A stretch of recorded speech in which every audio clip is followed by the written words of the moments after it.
कुछ धार्मिक स्थान हैं जैसे कि हिंदू, बुद्ध, बौद्ध और क्रिश्चियन, ईसाई, ठीक है ना, उनका तिकोने का आकार में होता है।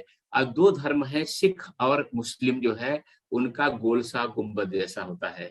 वो उसका भी एक कारण है, वो भी यूट्यूब पे बताना ठीक नहीं होगा वो भी, लेकिन कभी व्यक्तिगत रूप से मैं बताऊंगा क्यों इन दोनों धर्मों का गुंबद जैसा है और बाकी लोग का तिकोना जैसा है। लेकिन यह तो सिद्ध होता है कि धार्मिक जो भी स्थान बनते हैं वह फ्लैट समतल छत के नहीं बनते हैं, कहीं भी आप देख लेंगे उसके ऊपर ऐसे बनाते हैं। तो जो आप पिरामिड शब्द बोलते हैं, पिरामिड जो है हिंदू, बुद्ध और क्रिश्चियन में मिलता है। अब पिरामिड का मतलब होता है पायरा, एक पायर, जो पायर है फायर से बना है, और मिड माने बीच में, ठीक है ना। ये भी शब्द आप खोजेंगे संस्कृत में से मिड मध्य से बना है, ठीक है ना। ये सारे के सारे शब्द जो है कहीं न कहीं खोजते खोजते खोजते कोई न कोई संस्कृत का शब्द मिल जाएगा आपको। तो जो भी भाषाएं बोली जाती हैं पूरे विश्व में, उसका मूल स्रोत जो है हमारी देव भाषा संस्कृत है। लेकिन हमारे लोगों ने जो ऐसा ऐसा उसके साथ किया दुर्व्यवहार जो है, वो सीधे ही देवलोक को चली गई है। अब तो न हम बोलते हैं ना आप बोलते हैं, विश्वविद्यालयों में कहीं कहीं पढ़ाई आती है, वो भी होते हैं लोग जो है, तो ऐसे व्यवहार में उपयोग नहीं होती है।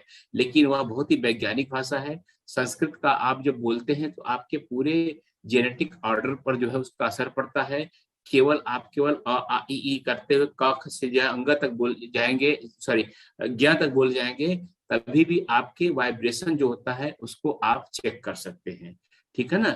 अभी मैं आप लोग को वो उसका दिखा भी सकता हूँ कि असर कैसा होता है, ठीक है ना, इस कक्षा में।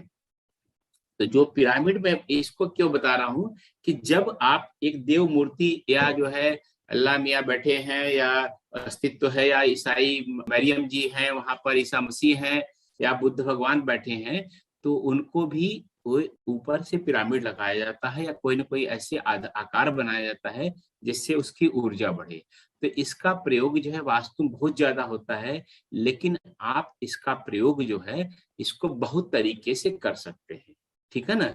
जैसे आपने कोई यंत्र घर में रखा हुआ है, उसका यंत्र का प्रभाव तुरंत बढ़ाना है, तो आप क्या करेंगे कि यंत्र के ऊपर एक पिरामिड रख देंगे। पिरामिड जो है, अगर हमारी वेबसाइट जो है 100 रुपए शुरू हो जाता है, 100 रुपए आप कहीं भी खर्च कर सकते हैं। माई फर्स्ट पिरामिड है, 100-125 रुपए का होगा। एक प्लास्टिक का बढ़िया सा अच्छे साइज बना हुआ पिरामिड आप खुद भी बना सकते हैं, कागज से, लकड़ी से, किसी चीज से बना सकते हैं। ध्यान दीजिएगा कुचालक होना चाहिए, बैड कंडक्टर होना चाहिए, ठीक है ना। सुचालक का भी मैं तांबे, लोहे, स्टील, सोने, चांदी का भी बनता है, लेकिन उसका एक अलग तरीका है। आपको उसको नहीं बनाना चाहिए, आपको केवल कुचालक का बनाना चाहिए। और उसका एक विशिष्ट कोण होता है, एंगल होता है, जो गीजा के पिरामिड से लिया गया है, ठीक है ना। वो सबसे सही आकार उसका है। तो अगर आपको पिरामिड खुद बनाना है तो बजाय कोण बनाने के आप सिंपली क्या कीजिए कि एक पिरामिड 100 रुपए का astrodhyam.com से खरीद लिया, और उसके ऊपर आपने चिपका करके आपने कागज लगा दिया, लकड़ी लगा दी, कुछ भी लगा दिया, एंगल एकदम सही आ जाएगा। और फिर आपका पिरामिड उसको चिपका दिया, सेलो टेप से कर दिया, किसी भी चीज से कर दिया, पिरामिड आपने निकाल लिया, ठीक है ना। तो किसी भी चीज का पिरामिड आप बना सकते हैं और उसका प्रयोग कर सकते हैं। मूल उसके जो आकार है उसके में सन्निहित है, ठीक है ना। और जो गीजा के पिरामिड गए थे, वो मेरा विश्वास है, जो मिस्र के पिरामिड हैं वह भी जो है भारतीयों ने ही बनाए थे। कई जो है जगह जो संस्कृतियां बनी हैं वो कहीं न कहीं भारतीयों ने ही बनाई थी, क्योंकि वहां पर पत्थर इस तरह के मिलते नहीं हैं और न वहाँ हाथी होते हैं। सबसे ज्यादा बोझ जो है हाथी ढो सकते हैं। तो गर्त में, रहस्य के गर्भ में डूबा हुआ है, उसका रहस्य जो है अब किसी को मालूम नहीं है। मेरा विश्वास ये है कि पृथ्वी की धुरी को सही करने के लिए वहां पर इतने भारी वजन के पिरामिड बनाए गए थे, पृथ्वी को करने के लिए। महाराज पृथु ने किया था, जिनका कहा जाता है कि वो पहाड़ों को इकट्ठा करके एक जगह ले गए थे। आपने सुना होगा पहाड़ों के पंख काट दिए थे तो पृथ्वी को जो है एक जगह हुई, पृथ्वी ने पृथ्वी को व्यवस्थित किया था, ऐसा कहा जाता है। तो मेरा विश्वास है